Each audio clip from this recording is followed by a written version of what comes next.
Vai, e agora?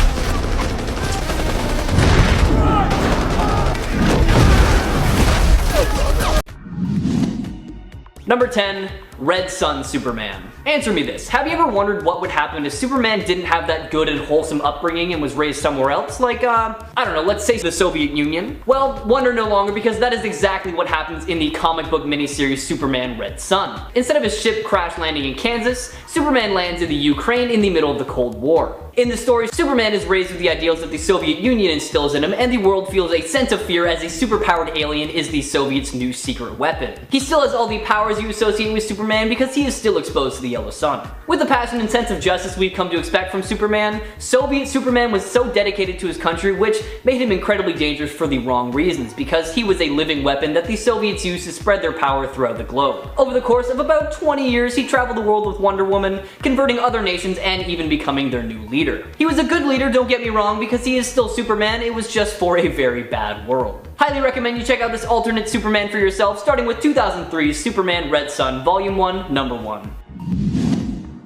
Number 9. Ultraman. Similar to our Superman's origin story, this iteration was sent from the planet Krypton to Earth 3. However, it's not really stated why, since Krypton didn't explode in this universe. On his way to Earth 3, he first came into contact with kryptonite, which started the change in his body that turned him into the superpowered powerhouse that we know. And since then, every time he came in contact with kryptonite, he only grew stronger. After becoming an adult, he renamed himself Ultraman, and this is where he vastly differs from our Superman, because he became a brutal authoritarian and ruthlessly rules his version of the Justice League called the Crime Syndicate, conquering most of the world with their help. After largely conquering most of the world, Ultraman developed a new type of supervision that allowed him to see into the Earth 1 dimension. Seeking an open battle to test their powers after defeating the military forces of their native Earth 3, the Crime Syndicate challenged the combined forces of the Earth 1 Justice League of America and Earth 2 Justice Society of America. Not able to withstand the combined might of two Earth's greatest super beings, the Crime Syndicate was defeated and imprisoned in an extra-dimensional bubble created by the Earth 1 Green Lantern. Ultraman is a perfect example of someone who has all the power but isn't happy. Hailing from an Earth where evil always wins, Ultraman is always looking for something new to conquer, torment, or honestly both. Check him out for yourself, starting with his first appearance all the way back in 1964's Justice League of America number 29. Number 8. Overman. Hailing from Earth 10, a universe where the Germans won World War II, we have Overman, the leader of the new Reichman and the Superman of this Earth. Kal-El was sent to Earth 10 as a baby in a ship away from the planet Krypton because it was dying. Pretty standard Superman origin, however, much like the Red Sun Superman, he was raised by the wrong people. Alongside the German forces, Overman conquered the world in, I want to say, less than 20 years, after which he decided to leave the Earth for a while. 3 years later, he returned with a clear head and saw all the damage he helped cause and became an advocate against all of what he once stood for, while still working alongside them for some reason. Eventually, German scientists used Kal-Cells to create a clone of him known as Overgirl that Overman learned to love like family. However, she died not too long after her creation, and that hit him hard. Inconsolable and grief-stricken, Overman leaked some precious information to the freedom fighters that resulted in the demise of the new Reichman and Metropolis. Check out probably one of the saddest Superman stories I've ever heard of, starting with 2015's The Multiversity Guidebook number 1. Number 7. The Eradicator. Existing on New Earth, the Eradicator was an ancient Kryptonian weapon merged with a human body to form the last son of Krypton, an extreme vigilante who surfaced after the death of Superman. The Eradicator was given to Superman while on Warworld, and it began its work again on Earth, creating the Fortress of Solitude and trying to manipulate Superman into becoming the ideal Kryptonian. When it failed, the Eradicator created a new body for itself based on Superman. The Eradicator had all of Superman's memories, even though it wasn't actually the real Superman, but was far more brutal and violent. It didn't actually have the power to absorb solar radiation, so it relied on Superman's body to transfer energy to it. Over the years, it became more compassionate and even fought alongside Superman in a few fights, the most notable being their fight against Cyborg Superman, and even sacrificed itself to save Earth, but it always remained dedicated to preserving Superman and Kryptonian life. In DC's Rebirth continuity, the Eradicator has returned and it's just as dangerous as ever, so why not take a look at the Superman clone story for yourself, starting with their first appearance in 1989's Action Comics Annual number 2 all the way to 2011's Action Comics number 901. Number 6. Black Zero. This is actually the third Black Zero. This was an alternate version of Superboy known as Superman 2 from a hyper time stream in which Superman had not returned to life and his clone had been left to fully mature and develop his full Kryptonian powers in addition to some tactile telekinesis. With this new power, he could create a field around himself that made him invulnerable, allowed him to fly, and also move heavy objects, similar to Superman's strength. Superman 2 tried to fight crime, but ended up losing a battle that cost its life, leading to a backlash against human cloning. He decided to rename himself after the pro-cloning organization on Krypton, Black Zero, and fight for clone rights. He used Project Cadmus to kill off most of the world's superheroes and recreated most of them as clones of the originals, but that wasn't enough for him. He entered Hypertime, a cross between a time stream and the multiverse during an era where DC Comics only consisted of one universe, to travel to other realities to fight for clone rights as well. Black Zero was a fanatical and ruthless warrior who was eventually and thankfully stopped by the combined strength of numerous Superboys from across Hypertime. Appearing across only a few issues, this is a short story that is definitely worth a read, so if you feel like it, check out 1999 Superboy Volume 4, number 61 to 64. Number 5. Superdoom. After a trip to Tibet, Clark, Lois Lane, and Jimmy Olsen built a machine that used vibrations to bring thoughts into reality, and the best possible use for it in their eyes was to create a Superman that was a thought-powered redeemer capable of saving the world. Unfortunately, they ended up having to sell the machine to Overcorp, and Overcorp took their Superman idea and twisted it so much that the brutal and toxic Superdoom was born. A self-described killer franchise, Superdoom wasted no time in becoming the preeminent superhuman of its world, and sought out to eliminate any form of competition, meaning he was on the hunt for other Supermen. After ravaging countless parallel planets and butchering numerous Superman and Superman-like adjacent people, it finally tracked down its creators to Earth 23, where it killed Jimmy and mortally wounded Clark. Later, Superdoom was summoned to Prime Earth by an unwilling Lex Luthor as a final doomsday weapon against Superman, and after a brutal struggle, Superman overcame the monster, which, upon defeat, transformed into a bomb that Superman managed to place on the dark side of the moon before detonation, seemingly annihilating Superdoom once and for all. Give the story a read for yourself, starting with 2012's Action Comics Volume 2, number 9. Number 4. Superman Earth 1198. In Superman the Dark Side, the baby Kal-El ship is diverted on its path to Earth and instead lands on the planet Apokolips, home of the Overlord Darkseid. In this version of Superman, Darkseid is the one to raise him, and Superman becomes his loyal and devoted disciple and helps him in the destruction of New Genesis. As well as this, Superman doesn't grow up to wear tights and a cape. Instead, he opts for a menacing black and red armor with a lightning bolt S across his chest. Not only is this Superman powerful, evil, and terrifying, he also has a thing for weapons, using the Apocalyptian sword and Omega Warhead, as well as anything he can get his hands on. Superman in this story is more of a pawn for Darkseid than inherently evil, but much like the others, his actions have horrific consequences. With his direct and indirect help, Darkseid managed to extract the anti-life equation from Superman's cells and subjugated the world and expanded his reach. With Earth by his side and a yellow sun to power him up, Superman was forced to fight Darkseid to end his reign of terror. Highly recommend you check out this 3-issue run for yourself, starting with 1998 Superman Darkseid number 1. Number 3. Cyborg Superman. Now, there have been two major characters that have become Cyborg Superman. The first and most famous is the astronaut Hank Henshaw. When a solar flare hit Henshaw's spacecraft during a space experiment, he and his crew started to mutate. The mutation was so strong that once back on Earth, Henshaw's crew, along with his wife, all committed suicide. Before Henshaw's body disintegrates from the solar flare, he is able to upload his mind using NASA equipment. With the help of the birthing matrix that was used to send Superman to Earth, Henshaw creates a cyborg body with all the powers that Superman has. After this, Henshaw finds out that Superman had thrown the Eradicator into the sun, which caused the original solar flare. Blaming Superman for everything, the newly formed Cyborg Superman seeks revenge on the Man of Steel. To destroy the real Superman's reputation, Cyborg Superman tried to use a nuclear bomb to destroy Metropolis. He was defeated because that's what happens when you go up against Superman, but used his powers to inhabit machines to return over and over and over again, once even conquering most of the planet Apokolips. After his ultimate defeat, he was taken in by Sinestro during the Sinestro Corps War, making him even more powerful than ever. Since the New 52 era, Cyborg Superman has been revamped as having been the father of Supergirl, Zor-El, who survived Krypton's destruction only to have been transformed into the villain he is today. Why not give Hank's story a read for yourself, starting with 1990's Adventures of Superman number 466. Number 2. Lord Superman. This alternate Superman doesn't have any roots with comics. He is actually from the Justice League TV series, specifically 2003's episode A Better World, and is one of the first Dark Superman that we've seen in the animated universe. This Superman lost his way in battle with President Lex Luthor after Luthor executed the Flash in front of him, and mocked the Man of Steel for never being able to see things through to their logical conclusion. Superman, overcome with rage, executed Luthor with his heat vision, took over the world with his Justice League's help, and formed the Justice Lord's crime-free regiment. They saw themselves as the world's saviors, saviors, and the Terror was a small price to pay to realize their vision. Of course, when they found an alternate Earth, they immediately imagined all the quote-unquote good they could have done there, and Lord Superman's incredible powers would have let him succeed on this new Earth if it weren't for the regular Superman, who managed to defeat the Justice Lord before it was too late. I think the worst thing about Justice Lord Superman is that he truly thought he was doing the right thing, but we all know for a fact that he wasn't. Check out this 2-part episode for yourself and let me know what you think in the comments below. And finally, number 1, Injustice Superman. Before I dive more into this one, I have to say that I love the Injustice games so much.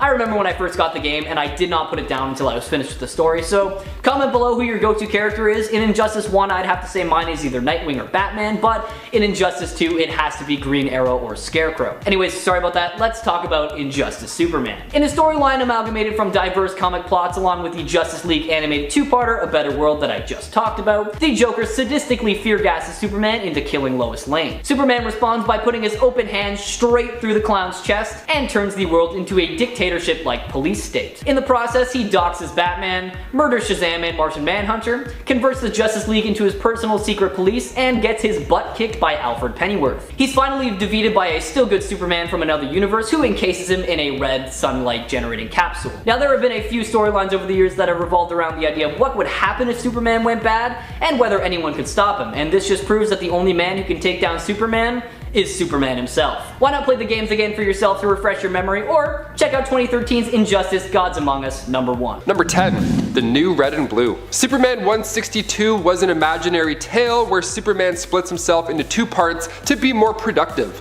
Superman Red and Superman Blue. They were great. They both did a bang-up job fixing up cities, saving the day. The love triangle that was happening in Superman comics was also fixed. Superman Blue married Lana, Superman Red married Lois. They did a joint wedding. It was all smiles. And then way later in 1998, we got to see another version of this story play out, only it wasn't as fun and carefree. Here, Superman lost some of his solar powers and instead developed energy-based ones. In order to contain said energy, Supes needed a new blue and white suit. Those new powers allowed for Superman to sense radioactivity, electricity, magnetic forces, and then he would absorb a lot of this power at the same time. When Cyborg Superman teamed up with Toyman, he split the new Supes into 2 and his personality was also separated. Blue Superman wanted to think things through, come up with a plan, whereas Red Superman, well, he was literally red hot. He wanted to take action. Both of these guys ended up loving Lois Lane, so there's no split wedding this time around. In fact, Lois got so sick of both of them, she kicked them out. Imagine saying no to 2 Supermen, you're like, no and no. Not you guys, get out of here. The guys then decided to have a race, because that's what mattered at that point. Sure. You know what does matter though? If you click those thumbs up. Yeah, those likes go a long way for the studio, and if you're not already subscribed, take off your jacket, stay a while. It's nice here, I promise. Number 9. Super Santa. He sees you when you're sleeping, and he has a quadruple barrel Gatling gun.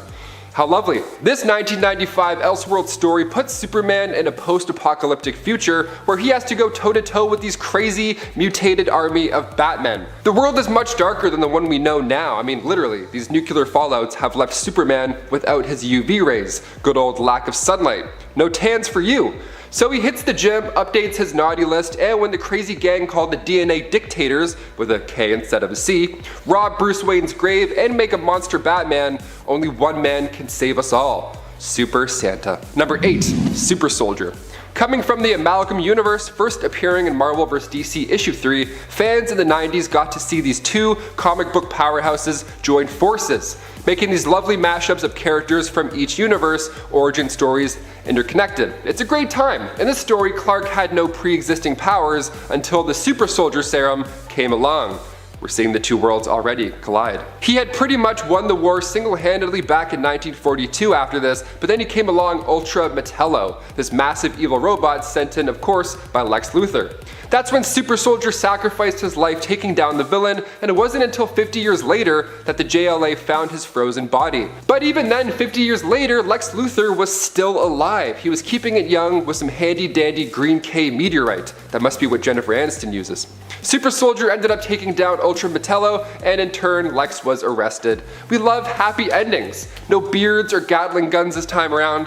We're on the right track. Number 7. Boxer Superman. I feel like nowadays it's all about celebrity boxing matches. Every other weekend it's someone fighting Lil Baby or whatever, one Logan Paul brother is fighting a robot. This next one might be a thing that actually happens, who knows anymore. Coming from Dennis O'Neil and Neil Adams back in 1978, part of the all-new Collector's Edition, basically this alien named Rattlar, who is part of a species known as the Scrub, visits Earth, and demands that we pick our best fighter to go against theirs. Rattlar woke up and chose violence. Okay, cool. So they picked their scrapper, and it of course was the ever so fearsome behemoth Hunya. Alright, great. Now if we refuse this after-school space fight, the Scrub will destroy our planet. So Muhammad Ali argues that since Superman technically isn't from Earth, he must be the one instead who fights. Guy's literally a champ. And he's absolutely correct, he has a point. Rattlar is actually amused by this, so he thinks, you know what, instead, why don't you both just fight each other? That ought to be entertaining, right? The fight is set to take place on Bodace, which is orbiting a red star, so it's actually a fair boxing match at this point.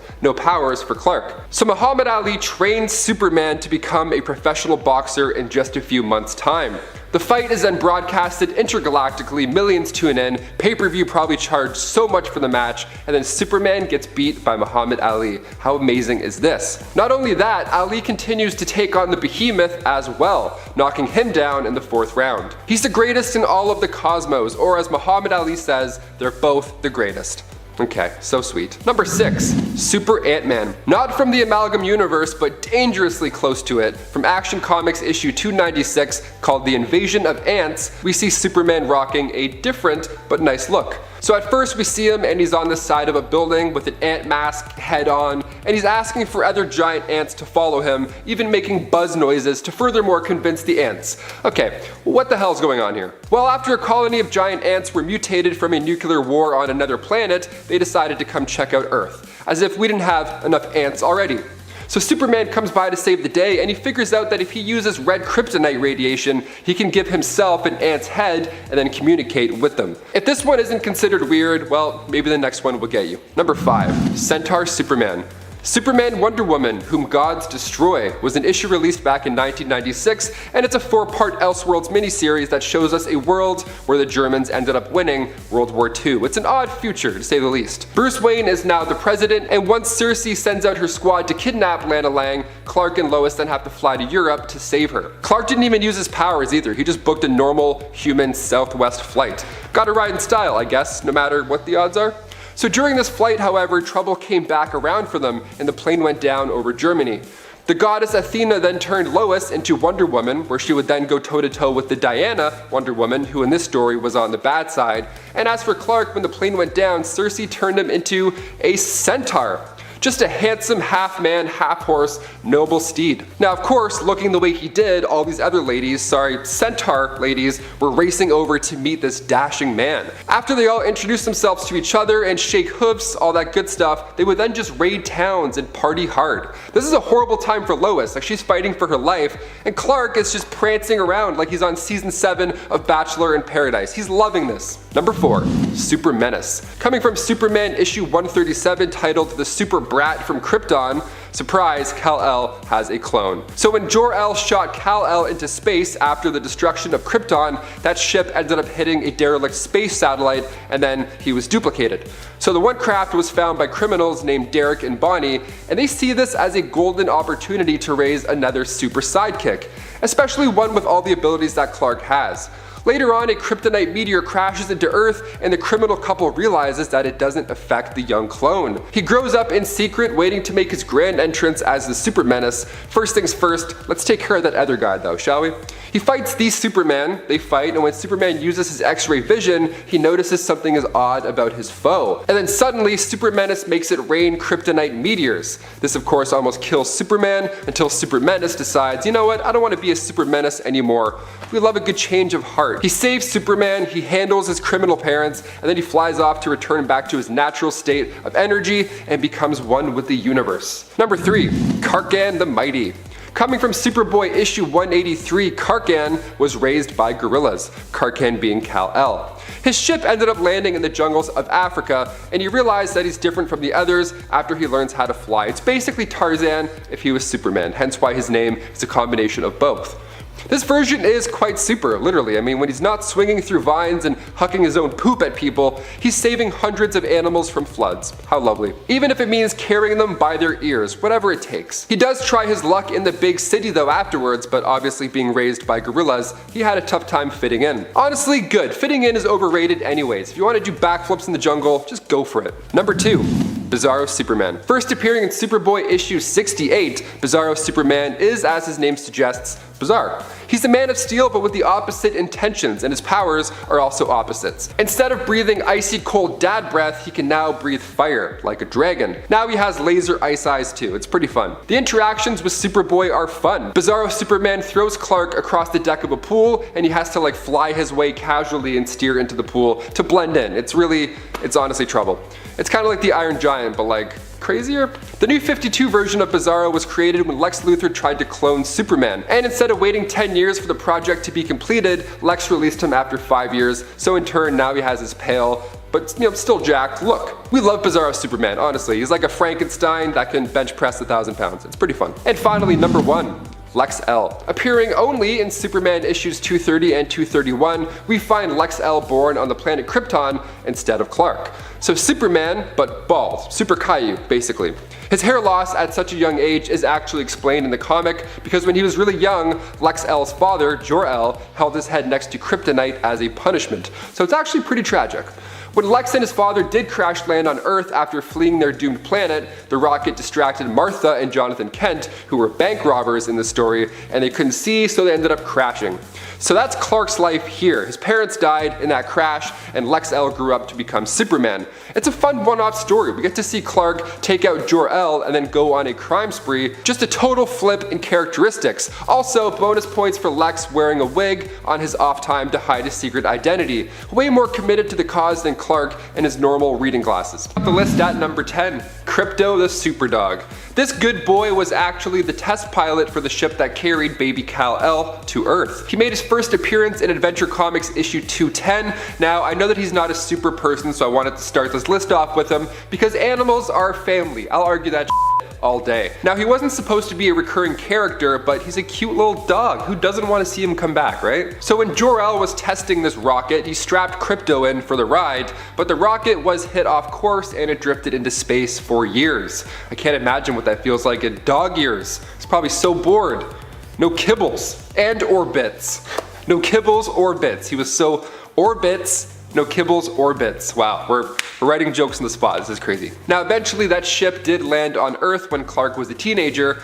It's always fun getting a dog in your teen years, even if it's a dog from a doomed planet. That works too. His abilities were also super. They were just a little weaker because, he's a Labrador Retriever, obviously. Nearly kills Aquaman in a weird competition in Superman's pal Jimmy Olsen, number 115. When Superman's pal Jimmy Olsen is eaten by the same whale that ate Jonah in the Bible, he develops the same superpowers as Aquaman. Jimmy uses these newfound powers to save the day when a bunch of sunken ships surface and almost crash into an aircraft carrier. Superman and Aquaman show up, and Supes asks Aquaman why he didn't handle the incident and implies that he's been slipping ever since his wife Mera disappeared. An incensed Aquaman tells Superman that he is far more powerful than Jimmy and can prove it in any test the Man of Steel comes up with. Superman takes both of them to a desert and explains that since their powers only allow them to be out of the water for an hour, and it has been 55 minutes since they were in the sea, they will soon begin to die. Whoever lasts the longest will be King of Atlantis. He leaves them to struggle and returns to taunt them with a pitcher of seawater. When Aquaman loses, Jimmy has him taken back to Atlantis. Once he's gone, Superman reveals that he is actually Proteus, the old man of the sea in disguise. So technically, this wasn't Superman, but Aquaman doesn't learn this until much later in the comic, so for a chunk of time, he thinks that Superman did all that to him. It's not actually Superman, so I put it in the number 10 slot, but honestly, this behavior wouldn't be that unusual for the Silver Age Man of Steel. Number 9 makes a smut film with Mr. Miracle's wife in Action Comics number 593. In a really bizarre story by John Byrne, Mr. Miracle comes home to Darkseid sitting in his living room. Darkseid informs him that his wife, Big Barda, has been captured and hands him a VHS tape. Mr. Miracle awkwardly crawls around on the floor to put the tape in his VCR and discovers that his wife has been hypnotized and is starring in adult films. He takes off to find his wife. The villain, Sleaze, shows up at the studio to talk to the director and reveals that he also has Superman under his control and suggests that the director use Superman and Big Barda in a film together. Mr. Miracle arrives just in time to see his wife and Superman making out in a shabby bedroom set, and he interrupts the filming. The three heroes defeat the villains, but all three of the heroes are pretty embarrassed by the situation, and Superman claims that he doesn't remember what happened while under Sleaze's control. But I think he might just be lying to get out of an awkward situation. Anyways, that's the last of these entries on the list where it isn't actually Superman or he isn't in control of his actions, so let's get into the meat of the list. Number 8, his first fight with Batman in Justice League Volume 2, Issue 2. In the story of how the Justice League came together in 2011's New 52 reboot, the heroes are all loners who don't trust each other. When Batman and Green Lantern come across a parademon and a mother box, they are unable to identify it, but realize it is of alien origin. They decide that their best bet is to go to Metropolis and talk to the only other alien they know about, Superman. Due to a misunderstanding, Superman believes that the other two heroes are somehow involved with the parademons and attacks them. Batman tries to hold his own by throwing tear gas, sonic grenades, and tasers at the Man of Steel with no effect. Superman chides the Caped Crusader, telling him, "Your belt's empty, Batman," before grabbing him by the throat and slamming him into a wall. Considering how well Batman managed to do against Superman in subsequent fights, he clearly felt this loss, and I'd argue has never felt so powerless. Number 7, Maxima.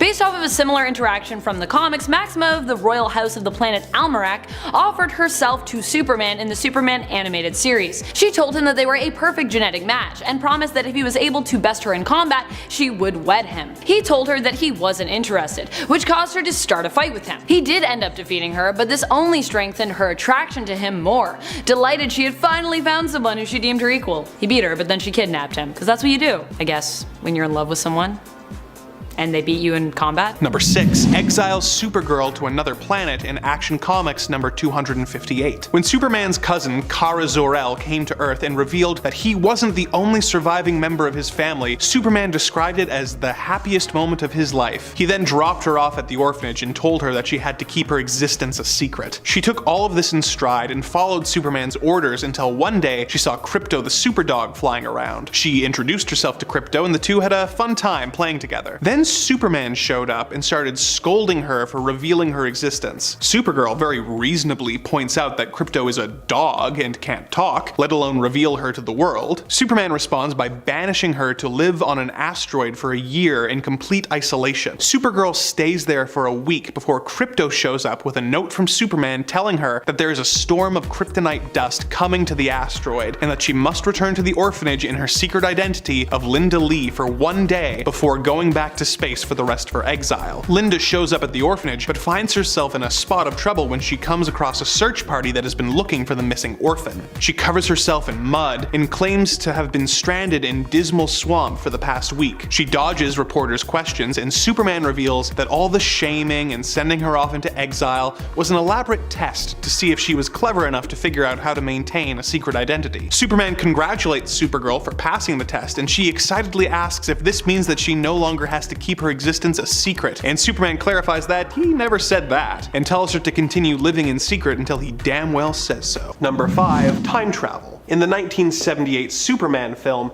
the Man of Steel spun the world backwards in order to turn back time and reverse the death of Lois Lane. This is the most infamous example of this, but you may be surprised to learn that this was not a power made up for the movies, and actually has precedent in the comics. Now, it's not that surprising that this ability would be useful, But what is surprising is what Clark chooses to use it for. In Superman's girlfriend, Lois Lane, number 20, Superman, having grown tired of Lois constantly snooping around, trying to prove that Clark Kent is the Man of Steel, decides to travel back in time to before he started working at the Daily Planet. Once back in time, he decides to instead get a job as a radio DJ, playing top 40 hits for the people of Metropolis, eventually striking up a relationship with his secretary, Liza Landis. In an ironic twist of fate, this time travel ends up making his life more difficult, as Lois still ends up meeting and becoming obsessed with Superman. Dealing with this and Liza Landis, who is also trying to prove that Clark Kent is Superman, makes Superman choose to return to his original future timeline because dealing with one double L initialed woman is easier than two. Superman is unsure if he made the right decision until Liza comes into the Daily Planet for an interview and Clark discovers that she has gained weight, leading him to think to himself, "Great Scott, that was Liza Landis, grown enormously fat through the years. Thank goodness I never married her.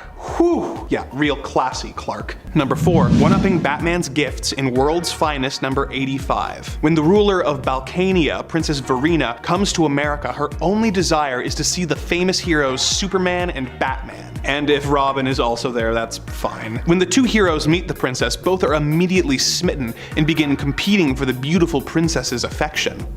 When Batman goes out and gets her a bouquet of orchids, Superman flies to South America and gets a giant orchid for the princess. Batman gives her a large diamond ring that he bought, and Superman responds by getting a giant piece of coal and crushing it into a giant, super-sized diamond and offering it to the princess. Batman takes Verena on a tour of the city in the Batmobile, letting a very unimpressed Robin drive while he puts the Bat moves on the princess. The mood is ruined when they look at a nearby cliff that Superman has defaced by carving a giant heart with the words "S loves V."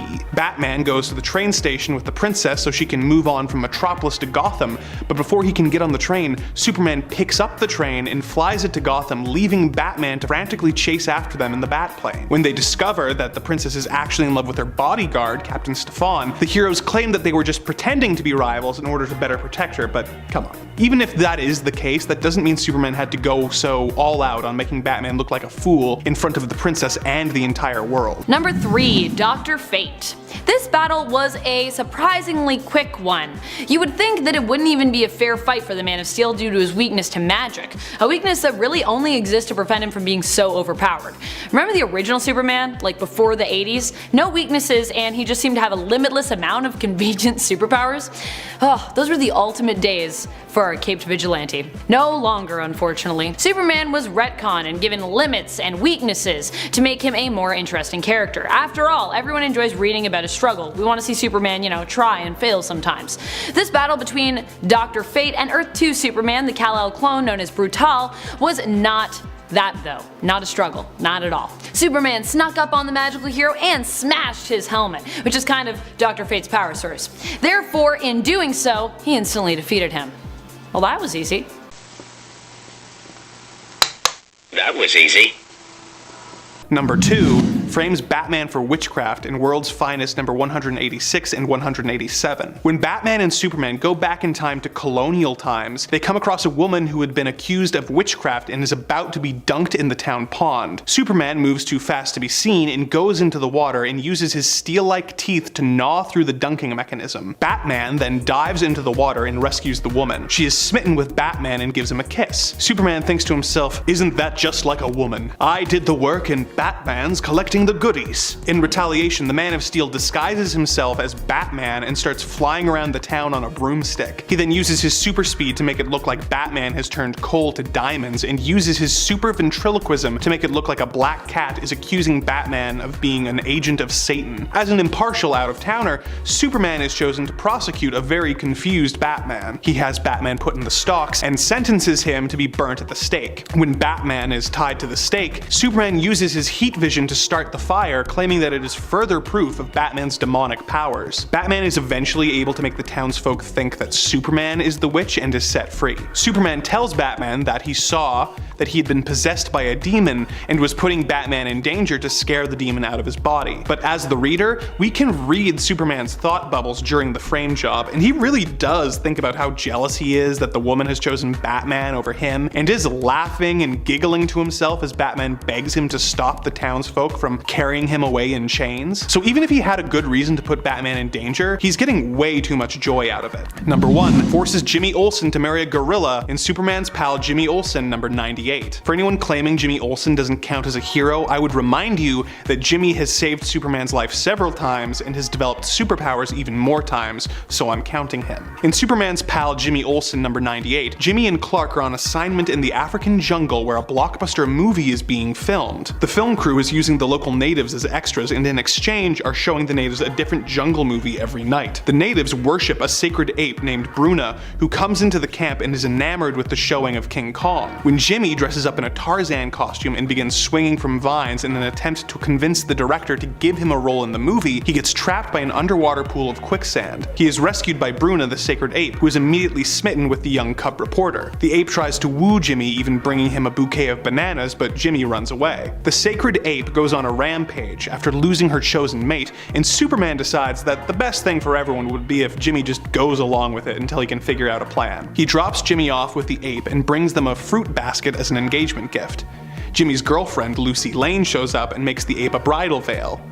Just when things can't seem to get any worse for Jimmy, Superman shows up dressed as a witch doctor to perform the ceremony while the movie crew films the whole thing. Bruna eventually tires of Jimmy and throws him off a cliff, and he is rescued by the Man of Steel, but I think we can all agree that Superman let this one go on a little too far before he intervened. Number 10. Super mathematics. I'm not entirely sure how super mathematics works or what makes it different than regular math, but the ability to do complex equations on the fly could be useful for someone like Superman, and could explain how he's able to adjust his speed to match the velocity of a falling person, and catch them without seriously injuring them. This power is best remembered for a panel that shows Superman holding a jar of beans and guessing how many beans are in the jar by weighing them and calculating the number based on weight. Although in this panel he actually gets the math wrong by saying that 20 times 16 times 10 is 32,000. It's actually 3,200. I figured that out using regular math. Super mathematics made a more recent appearance in Superman Earth 1 Issue 1, when Clark Kent visits a research lab and immediately solves a complex equation that has been baffling the scientists. Number 9. Super weaving. Appearing in Superman's girlfriend Lois Lane number 15, this power was not actually performed by Superman, but by a distant but identical relative of his who escaped from the bottle city of Kandor. Van Zee wanted to marry Lois Lane, but decided to settle for her doppelganger, an heiress named Sylvia. In order to prove his love for her, Van Zee got her several elaborate gifts, including the wedding dress of Helen of Troy. Seeing that it was damaged, Van Zee unraveled the threads and used his super weaving to weave a new, more modern wedding dress. Now, since Superman is also Kryptonian, we can assume that he also has this ability. This could explain how Superman repairs his costume when it becomes damaged, something that comes up more often than you'd think. Of course, one could argue that super weaving is just regular weaving at super speed. Number 8. Shooting a mini Superman out of your hand. When Superman temporarily lost most of his powers while investigating a crashed alien ship in Superman number 125, he gained the strange ability to shoot a miniature version of himself out of his hand. This proxy had all of Superman's classic powers, allowing him to pick up Superman's slack while he remained depowered. This is obviously silly, but undeniably useful. Instead of facing danger head-on, Superman could send this miniature version of himself to do the work for him. It's an efficient delegation. Heck, That would be useful for anyone. Imagine being able to send a mini-me out to pick up your dry cleaning. Proxy Superman only lasted for one story before dying from kryptonite exposure, thus returning Superman to his full power. Number 7, his fight with Green Lantern in Justice League Volume 2, Issue 2. Continuing on from the previous entry, let's talk about how the same fight went for Green Lantern. He spent most of the flight to Metropolis bragging to Batman that he would have no problem beating the Man of Steel. When they found Superman, Hal told Batman to stay back while he handled Superman. Superman then came at him faster than a speeding bullet and more powerfully than a locomotive. While Batman was being mildly irritating at best to Superman, Green Lantern came in for round 2, tying Superman up with constructs of giant chains. Superman smirked and said, "Chains? Really? You're funny, Green Lantern," before easily shattering the construct and renewing his attack. Pretty much all of Hal's confidence shattered at this point, and he protected Batman and himself in a bubble as Superman bounced them around the city. Superman was being pretty intense about the whole situation, but thankfully a timely intervention by the Flash allowed them to recover and explain themselves to the Man of Steel. Number 6. Super reading. This is an ability that Superman still uses from time to time, but it isn't talked about very often. Superman has the ability to read at super speed and retain all of the information. Now, for the average person, this would be great when cramming for an exam, but the Man of Steel often uses it for more practical purposes. For example, in Superman Red Sun, the Russian Superman uses his super reading in order to learn new languages in a matter of moments so that he can negotiate with his enemies in their native languages. In a more extreme example found in Action Comics Volume 2, Number 12, when Lois Lane is gravely injured and Superman uses his super reading to read every medical textbook ever written in order to quickly learn how to perform life-saving surgery on Lois. This power is essentially a way to learn any skill you need in a matter of moments, so it's surprising that Superman isn't shown using it more often. But I suppose there aren't many practical skills you need when you can crush coal into diamond with your bare hands. Number 5, Wonder Woman. This one is only ranked so low because it is so brutal and it hurts my heart whenever I think about it. This fight happened in an alternate timeline where Superman and Batman become tyrannical leaders. Wonder Woman was one of the few heroes left who was attempting to save the world from their fascist supremacy. She managed to take out Bruce, but unfortunately was no match for the enraged Superman that she ended up crossing paths with, who was obviously pissed that she had taken out his BFF, Batman. Clark didn't just beat Wonder Woman though, no. He destroyed her. He demolished her shield, blasted through her bracelets, and ended up strangling her with her own lasso of truth. Oh, devastating. Number 4. Hypnosis. One of the first questions people ask about Superman when they think they're being smart and original is, oh, how does no one realize that Superman is Clark Kent when all he does is disguise himself with a pair of glasses? When asked this, I usually respond that actually he's not just wearing glasses, he's completely changing his personality and body language. And secondly, barely anyone assumes that Superman has a secret identity. They think he's just always Superman. If that doesn't end the conversation, I usually sigh and bring up the Silver Age explanation. You see, back in the day, Superman had the ability to hypnotize people with his mind, and his glasses, whose lenses were made from the window of the starship he came to Earth in, amplified this ability, hypnotizing everyone into seeing Clark as a different person than Superman. Of course, this doesn't explain why pictures of him don't give him away. Beyond protecting his identity, Superman was also able to use his hypnosis abilities offensively, such as in Action Comics number 555, when the Parasite stole his powers and Superman used his hypnotic lenses to make the villain give them back. Number 3, making Robin his court jester in World's Finest number 165. When the evil King Wolf escapes from prison, he claims to his men that he is dying. He devises a competition for his henchmen to determine who the new king of crime will be. They must complete 3 robberies, and whoever pulls off the robbery best will be the new king. Batman and Superman suspect that the king is lying about his condition and decide to help the criminals with their robberies in hopes that the king will reveal his true plan. Batman and Robin take out one of the henchmen, and Batman disguises himself as the goon in order to infiltrate the gang. One of the other criminals disguises himself as Superman in order to pretend to stop a robbery and take the loot as evidence. In order to make sure he wins the competition, Batman knows he has to pull off a spectacular crime, and well in disguise as the goon, disguises himself as Batman and holds himself hostage, threatening to have himself killed if the submarine he's robbing doesn't hand over the ship's supercomputer. Robin pretends to not know what's going on, and Batman pretends to capture him and takes him back to the King's hideout. Okay, if you're confused, don't worry, it gets worse. Batman ties with the criminal who is disguised as Superman, who unbeknownst to Batman actually is Superman, and both are crowned the new kings of crime. When asked what his first royal decree is, Superman immediately says he wants to see Robin killed. Like, honestly, it comes to mind a little too fast. Batman is able to claim that since he captured Robin, he should get to decide his fate, and suggests that they make him the new court jester. Superman agrees, and Robin is forced to dress as a jester and perform for the court of criminals, while Batman and Superman tool around. Now, Dick Grayson was a circus performer before becoming a hero, but it's still weird that Superman and Batman made him dress up and give them a full show before making any effort to figure out the criminal's plan. Number 2, shapeshifting. If you still think Clark Kent using glasses to preserve his secret identity is dumb, you're gonna lose it when you find out that he used to have the ability to shapeshift and could have just been doing that instead. Instead of using it to preserve his secret identity, Superman would use this power to impersonate other people, such as in Action Comics number 55, when Superman comes across two men about to wrestle to determine which of them will get to marry a woman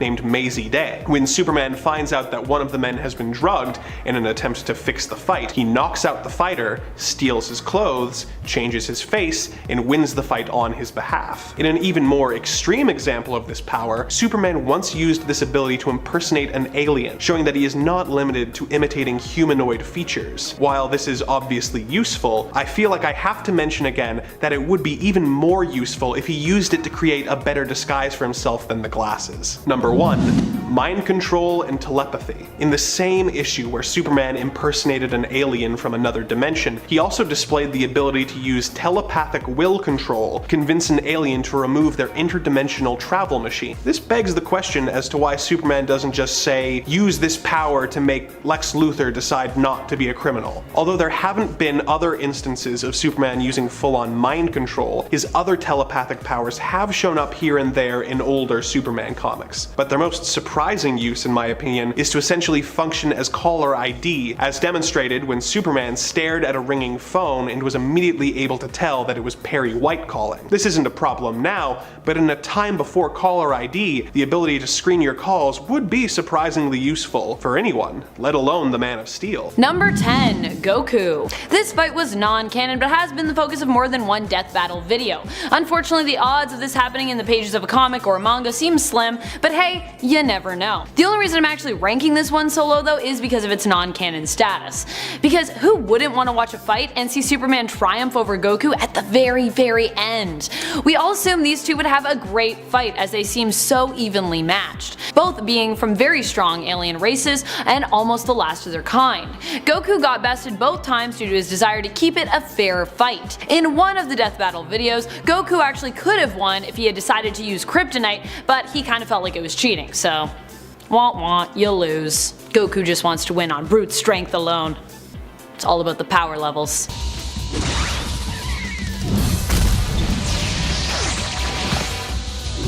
Oh boy, this is gonna be fun. You're insane.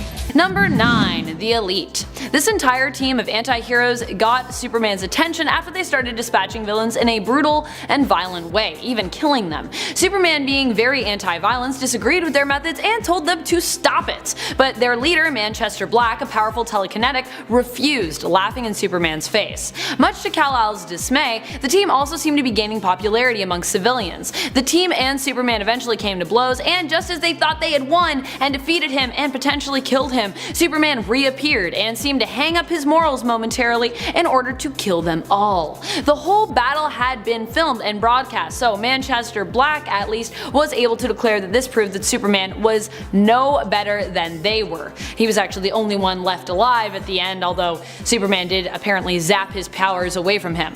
But Superman once again managed to turn the tables on the Elite, revealing that he hadn't actually killed anyone, he just knocked out Manchester Black's teammates, and that his zapping of Manchester Black's powers was actually temporary and he would eventually recover. So yeah. Number 8. Flash. On the alternate Earth 2, Darkseid managed to create a clone of Kal-El, which appeared to possess almost all of the original Kal-El's memories actually.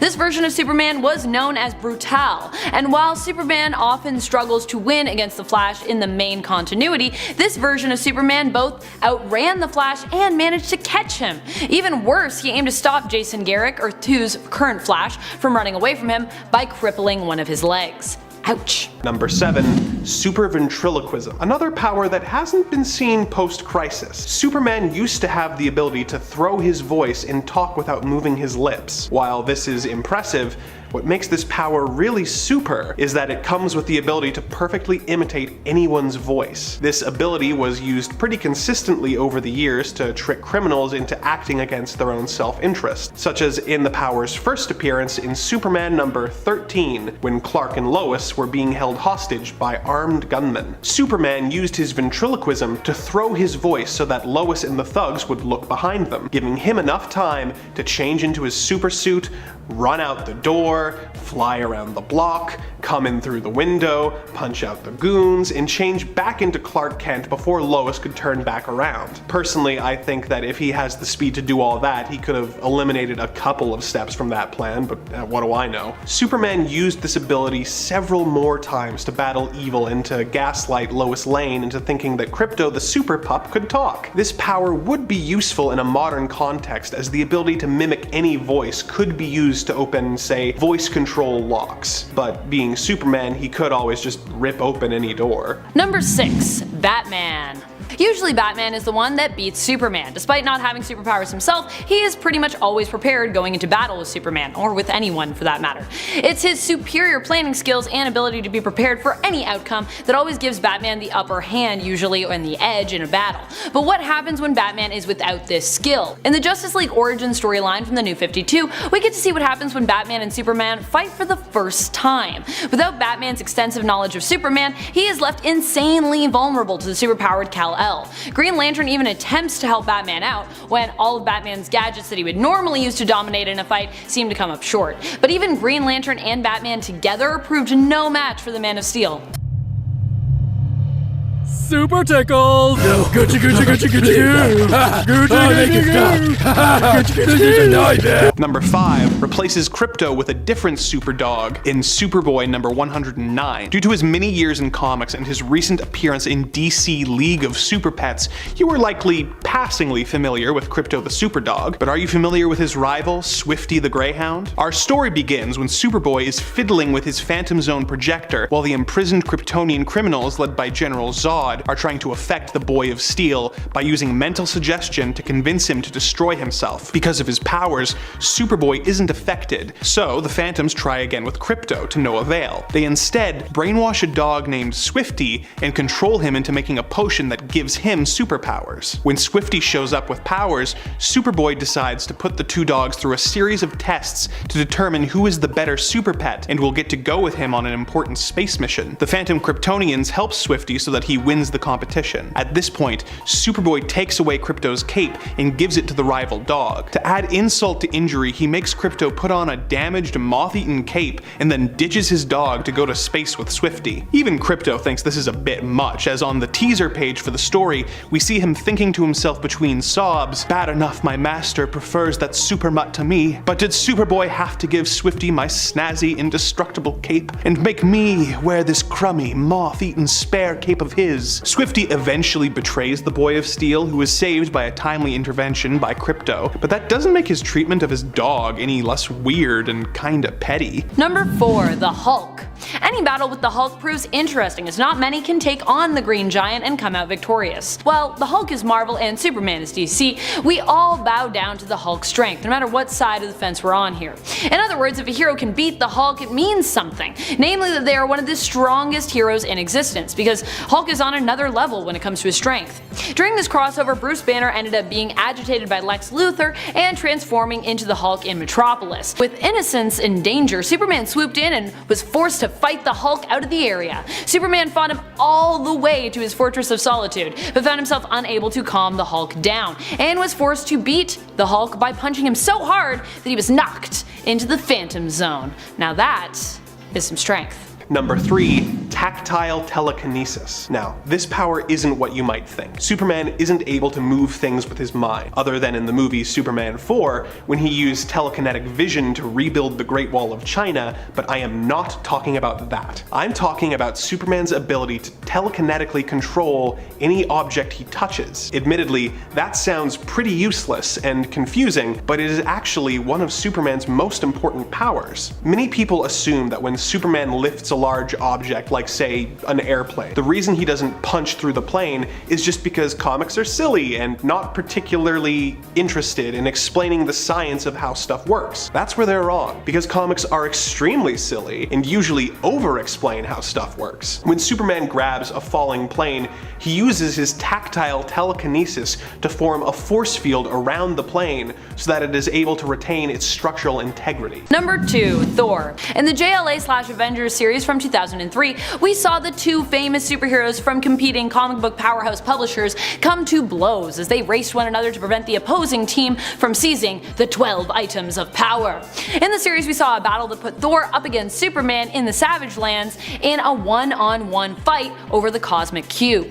These two strong characters had always been a heated topic of debate for fans who mulled at who would be the victor should the two come to blows in a crossover. The answer? Superman proved to be the stronger after stopping an attack from Thor and then just KOing him in a battle, ending the famed debate once and for all. Just kidding, I'm sure everyone's still debating. Y'all can have a debate in the comments who you think would win again in a fight. Number 1. Shazam. In the Injustice Gods Among Us video game, we saw these two similar heroes come to blows. While many might think that Shazam having magic at his disposal would allow him to make quick work of Superman, being that Superman's weakness is magic, turns out they'd be wrong. In Injustice, we see a darker side of Superman, one who is no longer holding back his power. He freezes Shazam's mouth shut and melts his brain with his heat vision after Shazam disagrees with the Man of Steel. Yikes. Remind me to never get in an argument with Injustice Superman.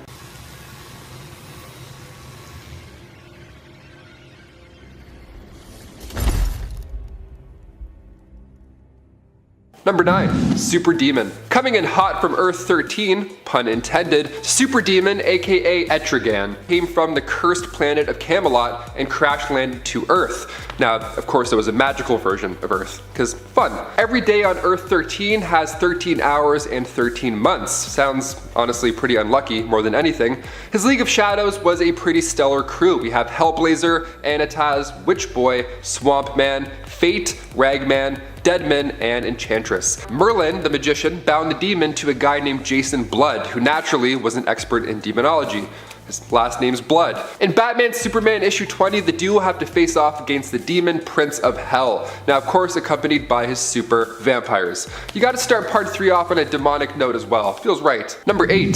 Superman Red and Blue. This amazing story comes from issue 162 of Superman. It was an imaginary tale, so it was a one-off, but in it we see this Superman stressed out. His super duties were starting to pile up. He couldn't be everywhere at once, so he pulled a Santa Claus too.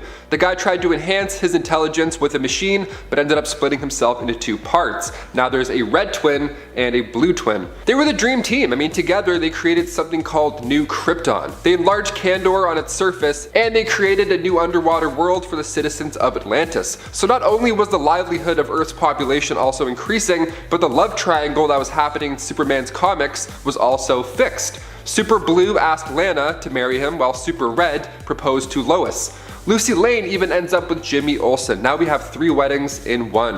What a win. The issue ends asking readers which couple they think is happier. So what do you think? Comment down below. Just comment red or blue, it'll confuse everybody who's looking. And before we continue, if you want to just give this video a thumbs up as well, that would be pretty helpful. I mean, all you have to do is just do a little tap, a little...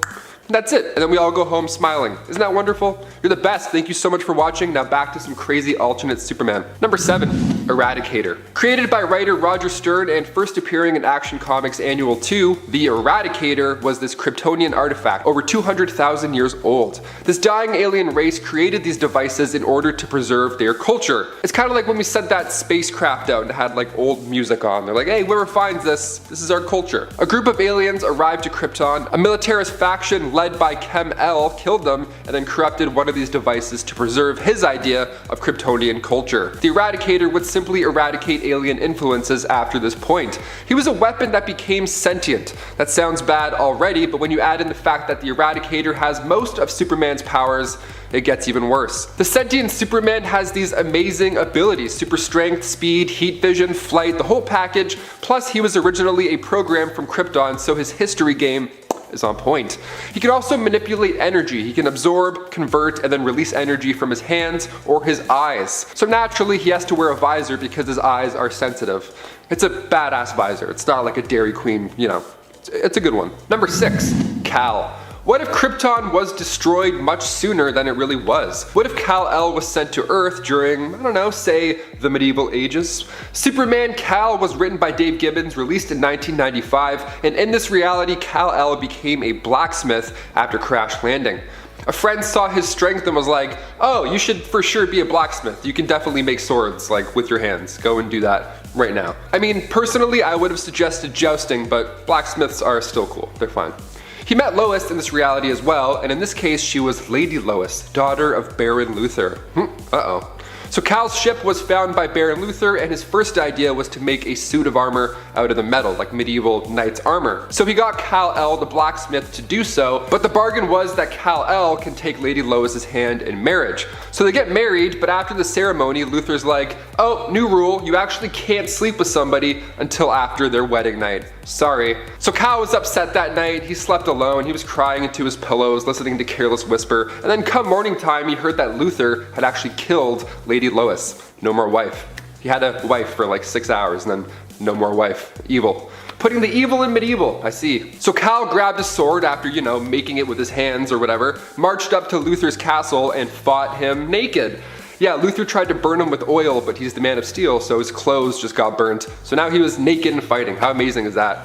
Luthor ends up stabbing Kal with the kryptonite gemstone, and Kal stabs Luthor with his sword. Everybody wins. Or rather, everybody loses in this case. Number 5, Black Zero. We look now at an alternate version of Superboy from a hyper time stream where the Superman had not returned, and instead the clone kept aging. Now he made his first appearance in the Kingdom issue 2. He stuck around so his Kryptonian powers were fully developed on top of the telekinesis that he already had. Kon-El began his days as a hero, but people looked up to him obviously for a bit until, you know, he started going crazy and then nobody wanted to follow him. He was much different than the other guy, the normal Superman.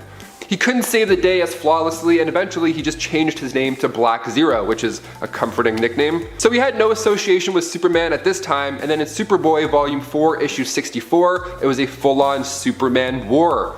That rhymed, nice. Black Zero created a bunch of clones after that and was under the impression that humans would never leave a clone alone, so his solution was to just conquer his Earth. Metron of the New Gods soon contacted him and offered him more worlds via Hypertime, worlds that also had this clone mentality problem, whatever. Now these Superboys that he fought would lose and then end up in a stasis chamber. He was killing it. Now eventually he was beaten by the combined powers of other versions, with main continuity Superboy leading the pack. Number 4, Superman Earth 31. In Batman The Dark Knight Returns issue 3, we meet Earth 31's dark take on the Man of Steel. This comic inspired Batman vs Superman Dawn of Justice because when Batman comes back to fight crime, he goes a little too hard with it. His methods are definitely messy. So Superman is sent in to stop the Caped Crusader. Now this Superman is a little less happy-go-lucky like some others on this list. Him and Lois have gotten divorced. He works for the corrupt US government, so they have a say on who he fights now and what he does. Some of Frank Miller's finest work, honestly, if you ask me. This is the same story that introduced Carrie Kelly as the new Robin. A must read. A little better than Dawn of Justice, just a little better. Number 3, Centaur Superman.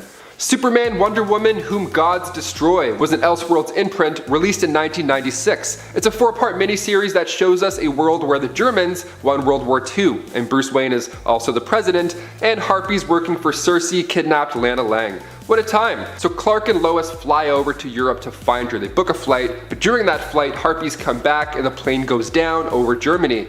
The goddess Athena turns Lois into Wonder Woman, and then she goes toe-to-toe with Diana, Wonder Woman, who at the time was working on the German side. And then as for Clark, after the crash, Cersei turns him into this crazy centaur. At this point, it has Shrek 2 vibes all over. It's just this mighty stallion on top of a hill with all the ladies below, centaur ladies below, just racing to greet him.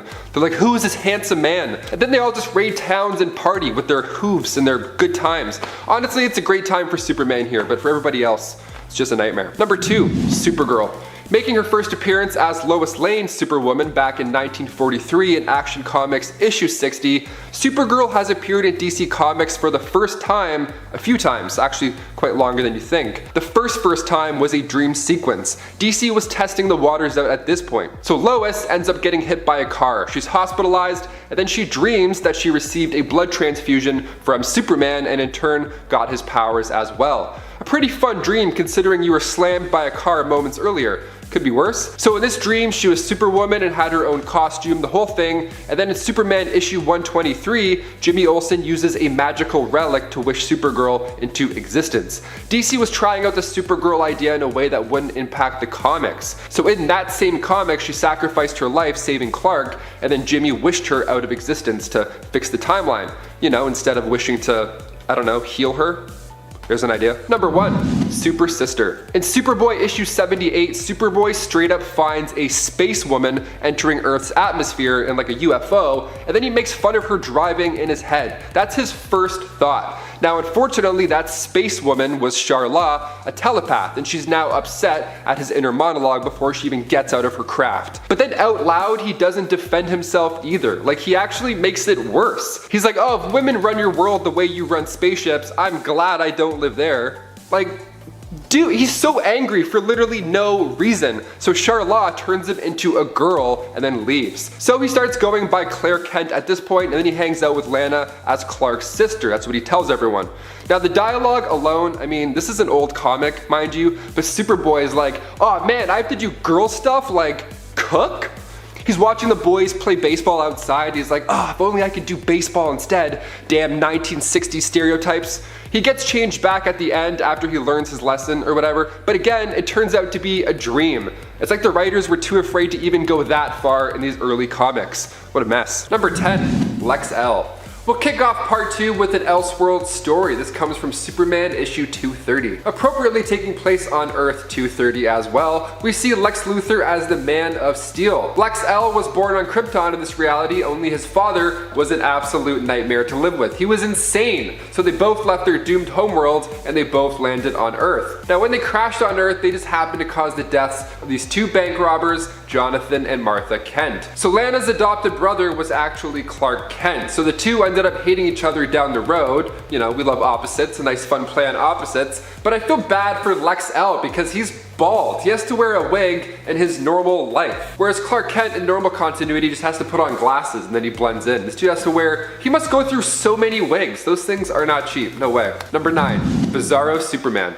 First appearing in Superboy issue 68. Bizarro was created, as you would guess, from a duplicating ray, hence the similarities, but only he's a Frankenstein clone. He has the opposite intentions. He can breathe fire and shoot ice out of his eyes, so it's a fun opposite. The new 52 version of Bizarro was created when Lex Luthor tried to clone Superman, and instead of waiting 10 years for the project to be complete, Lex released him only after 5, so in turn he had this pale, still shredded though, but slow version of Superman. Now the second Bizarro clone, making its first appearance with DCU Rebirth issue 1, ended up teaming up with Red Hood and Artemis, but the OG version is still my favorite. Even the way he spoke, everything would be the opposite of what he wants. It was so fun. So in the words of Bizarro, don't give this video a thumbs up and certainly do not subscribe if you haven't already. Number 8, Harvey Dent. Taking a dive into Tangent Comics, this Earth 9 Supes is a telepathic and telekinetic guy who uses a golden staff. I'm already a fan. Harvey's story began after he fell off the tallest building on Earth. When he stood up with only a few scratches, it was clear that his new abilities finally arrived. Dubbed the Superman, Harvey was capable of anything he put his mind to.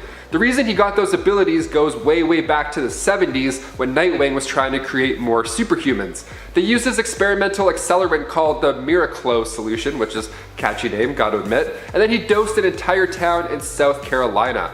Harvey was the only survivor, and after teaming up with the Flash and Atom, down the road Harvey decided to remake the Miraclo solution and give it to his fiancée Lola. Rumor has it she didn't survive, but she did, and she also received powers. Number 7. Karkan the Mighty. Instead of landing in America, what if Kal-El landed in the darkest jungles of Africa? Coming from Superboy issue 183, Karkan was raised by gorillas. Tarzan with laser vision. What a treat. Now he realizes he's different from the others after he learns how to fly. I guess the whole being a human thing didn't tip him off, but that's great. But this guy rocks. He's not smashing through buildings, fighting General Zod. No, this time he's saving hundreds of animals from floods. Guy grabs an elephant by its ears and just flies away. What a champ. I'm also a fan of Karkan's super suit. The one strap though looks a bit annoying. I wouldn't know which side to put it on. I would never be too sure. He could totally wear this super suit upside down if he wanted to. Just saying. Number 6. Subject 1. Coming from the Flashpoint universe, Subject 1 had a different landing spot instead of Smallville. Kal-El crashed down here in Metropolis, of course killing random civilians because, the ship landing in the middle of a city. So the government takes custody of him, and that's when Project Superman begins. He was used as a weapon. Subject 0, of course, also exists, starts secretly training the boy, and then Subject 2, Crypto, sacrifices its life attacking the Luthors. It's pretty dark, all these test subjects locked away in a lab their whole life. But in Flashpoint Volume 2, Issue 2, Batman, the Flash, and Cyborg come to break the Subject 1 out. And on his way out, the power source containing Subject 0 in the Phantom Zone was destroyed, so he was now free. We love a happy ending. In a timeline that's been ripped apart, that is. Number 5. Justice Lord. Coming from the animated universe, 2003 Justice League episode titled A Better World showed us one that's rather darker. This parallel universe showed Kal-El and the Justice Lord storming the White House. President Lex Luthor had just executed the Flash, and the team wasn't too happy about it. So Batman and Wonder Woman fought off the Secret Service while Superman tells Luthor that he's taking him in. Now Lex is obviously insane, so he has a button that can just start a nuclear war if pressed. One of those easy buttons, just, a nightmare. Now he's threatening Superman, saying that he needs to use deadly force if he wants to save the people, so Superman does. His eyes glow red, and when Batman and Wonder Woman come back in, it's too late. They can smell his corpse. It's really gross. Superman though, he was all smiles. This was just the start. Now it cuts to a couple years after this point, and the Justice Lords were ruling the Earth. And of course, freedom was not included. Number 4. Composite Superman. Joseph Meach made his first appearance in World's Finest issue 142. He was a diver struggling to get by, so he put on this sidewalk diving show. Those sidewalk diving shows we always come across. He jumped from a high building into this water tank, but the water, unbeknownst to him, was actually leaking out. So when he went to jump, he almost landed in a practically empty tank, but Superman thankfully saved his life. Now on top of that, Superman even gave this guy a job. He employed him as a custodian at the Superman Museum.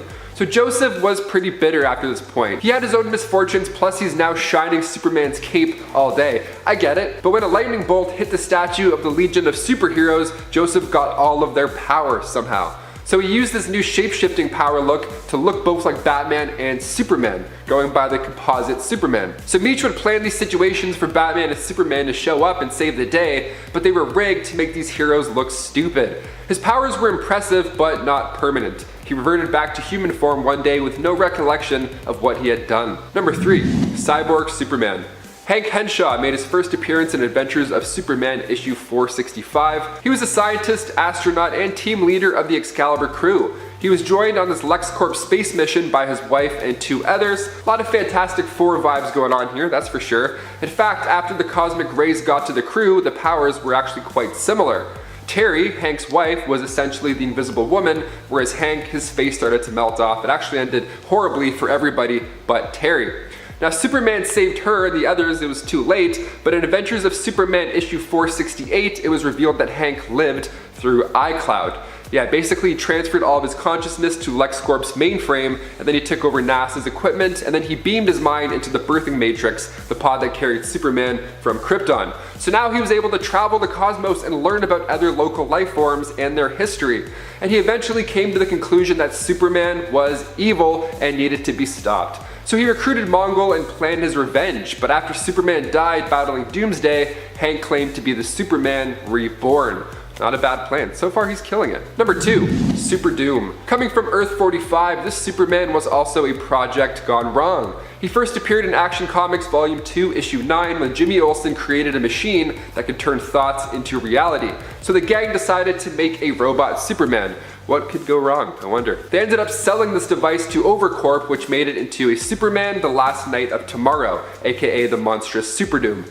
Now, Overcorp used him to take over the planet, obviously, but that still wasn't enough. Superdoom entered the bleed space and searched the multiverse for his creators, destroying planets and other versions of Superman, like Optiman of Earth 36 and Superman of Earth 42, but eventually it came to Earth 23 and had to go against their Superman, Calvin Harris, aka the Superman President. And if you want to know more about the President Superman, check out part 1 of this list after you're done, if you haven't done so already. And finally, number 1. Darkseid Superman. In Superman Darkseid issue 1, released back in the late 90s, we see an alternate life for Kal-El when Metron intercepts his escape pod and gives the Kryptonian to Darkseid instead. There you go, enjoy.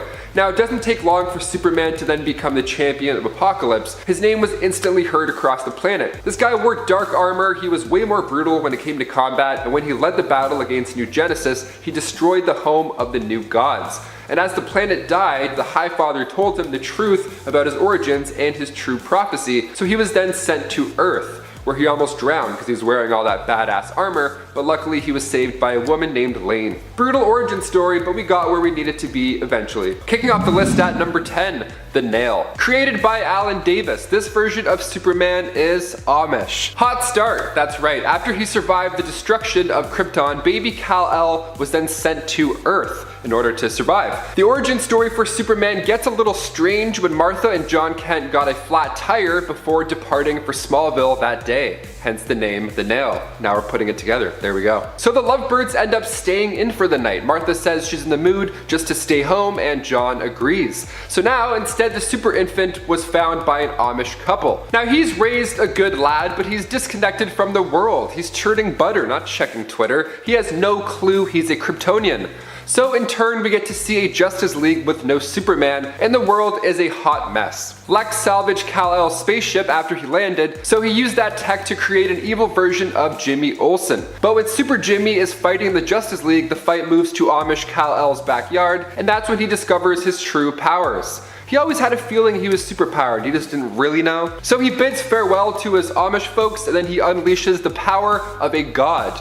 What a day. Number 9, Injustice Superman. This comic run began back in 2013. Injustice Gods Among Us issue 1, brought to us from the minds of Tom Taylor and Jeremy Rapak, comes this dark alternate reality where Lois Lane was kidnapped by the Joker. So he goes on this hunt with the help of the Justice League, tearing submarines apart, looking for his love, but as issue 4 begins, so do the streams of our tears. Lois Lane gets killed, and in turn, Superman goes bat insane. He couldn't even stick around. He gave the body to Wonder Woman and then zoom, he just flew off. Green Lantern tried to talk to him a little bit, saying, you know, you're hurt, you're angry, yada yada yada, just slow down. But Superman wasn't having it. He had something better on his mind. Batman's face says it all during this scene. Superman tells Batman during his dark ruling days that he learned the idea of enforcing peace through fear from Batman himself. I see no lie here. And before we continue on with this list, if you want to go ahead and give this video a thumbs up, that would be super helpful for us at Top 10 Nerd. You guys are the best. Thank you so much for your support. Now let's not waste any time and get you right back into this list. Number 8, Kingdom Come Superman. Shifting over to an alternate reality with an older Justice League, this Superman isn't as ruthless, but take that with a grain of salt. Kal-El of Earth 22 made his first punch into DC Comics with Kingdom Come issue 1. Now this is a version where Lois Lane still did perish, only before her untimely demise she made Superman promise to her that he would not kill the Joker in retaliation, so a little bit different this time. So he followed through and simply had the clown arrested. But this new superhero named Magog made their debut, and then they in turn ended up killing the Joker. Magog was obviously put on trial because, you know, killing's bad and all that stuff, but he was acquitted. The general public was like, oh, the Joker? Yeah, that guy was horrible. Thanks, great work. I could take the bus without having a panic attack now. Lovely, sounds wonderful, keep it up. Superman had to then rethink a lot after this. I mean, the public is now okay with killing villains. What does this world even come to? He's been letting these guys live, and in turn they've broken free over and over again, and then continued killing innocents over and over again. So he then just disappears to the Fortress of Solitude for a bit, observing without intervening. Now, he did return less than a decade later, but the world had fallen into a societal depression. So with a new suit, older Clark Kent returned to the League, ready to once again enforce a code of ethics. Number 7. Calvin Ellis. When a comic book hints at a past president of the United States, it's usually pretty comical. For example, in Harley Quinn and Her Gang of Harleys issue 5, we meet Harley Sin, and her father looks and acts a little bit like Donald Trump. It's a ride. Now, Calvin Ellis, on the other hand, was written by Grant Morrison to be based off Barack Obama and Muhammad Ali. So a much better person and role model, I'd say, just right off the bat. Earth 23 Superman President Ellis made his first appearance in DC Comics with Final Crisis issue 7. Kal-El was raised by the Ellis family, teaching him to always stand up for himself no matter what, and to fight for what he believes in no matter what bullies stand in your way. A little more optimistic and useful than the Amish family, I'd say, just a tad. Can I churn butter? Or can I like save people? No? Just churning butter? Alright, great. Number 6, Ultraman. Coming from Earth 3, originally Earth 2 in the comics, Ultraman is the evil version of Superman. Always fun, even if it's dark. Appropriately named Clark Luthor, he gets more power the more kryptonite he's exposed to. So if you see him dipping some crystals and licking them, you know, you gotta hit the deck. And the design is pretty much the same, only instead of a hopeful S on his chest, Ultraman rocks a U. The angrier Ultraman gets, the stronger he also gets. So usually a play on opposites are fun in comics. This one's just borderline terrifying. Number 5, Red Sun Superman. Superman Red Sun was released in 2003 from the mind of Mark Millar, part of the Elseworlds imprint. And we ask, what if Superman had been raised in the Soviet Union? I just watched Black Widow, we saw like a Russian Captain America, great stuff. Now we're talking about Russian Superman. That's why we're here, folks, let's do it. The ship lands on a Ukrainian collective farm instead of Texas, and this idea had been floating around in Millar's mind since he was a 6-year-old. Back when he read Superman issue 300, it showed the USA and the USSR rushing to claim the fallen Super Sun when he landed in neutral waters. Now, Mark Millar always wondered what it would be like if the other guys ended up getting to him first, an idea that subsequently earned Millar an Eisner Award nomination in 2004 for Best Limited Series, so you must check it out. Number 4, Superman Parallax. In Superman Volume 4, Issue 29, written by Keith Champagne, we see Superman on the search for missing children from Metropolis, but when Superman follows a lead, he's greeted from fear himself at an abandoned hospital. Parallax and Superman fight it out, but realizing he has no other choice, Superman offers himself up to the Dark Force. The only being that can save Earth at this point after is Sinestro, a powerful alternate, perhaps one of the scariest. You be the judge. Number 3, Lara Lane Kent Supergirl. This next version of Supes looks a lot like the version that we're going to get in the new Flash movie, so I had to throw her in there to get the gears spinning a bit. She's the daughter of Superman and Lois Lane. She appeared for the first time in Injustice Gods Among Us Year 3 storyline. Now, in Zack Snyder's Justice League, we learn that Lois Lane is indeed pregnant, and the following sequels would have shown us a world without Lois. So perhaps this Flash film will show us this bright alternate world where Batman has killed the Joker and Supergirl grows up with both of her parents' guidance. She looks pretty badass too. Now, these are just set photos, but the similarities are wild. To see for yourself, check out Injustice Year 3, starting with issue 6 or 7. I think she comes in around there. Number 2, Superboy Prime. This version of Superman has more powers and less weaknesses. I'm talking immunity to kryptonite and magic. He first appeared in DC Comics Presents issue 87, where Kal-El landed on Earth and was discovered by Jerry and Naomi Kent while they were on a hike in the New England seacoast town. They named him Clark, although Clark Kent was the name of a popular comic book hero, Superman. So yeah, he already existed on this Earth Prime. Now, Clark grew up and later attended a costume beach party, which I gotta say, tights plus sand, really? It's not the best idea, I don't know. They went to get a glimpse of Halley's Comet by the beach. It sounds great. Clark even dressed up like Superboy, although he was being teased. And then all of a sudden a tidal wave hits, a portal opens, and the Superman pops out from another dimension. Now at the same time, Clark's powers manifested and he quickly learned what to do with them in the moment. Superboy followed that Superman back into the portal to his reality. Unbeknownst to him though, he would never come back. That is until he decides to later punch reality apart. Number 1, Superman Prime. Superman of the 853rd century. He's literally a living extension of the sun at this point in time, so we gotta finish with him. He left Earth way back in the late 21st century once everybody he cared about passed away. Okay, he's like, oh, she's dead? Peace.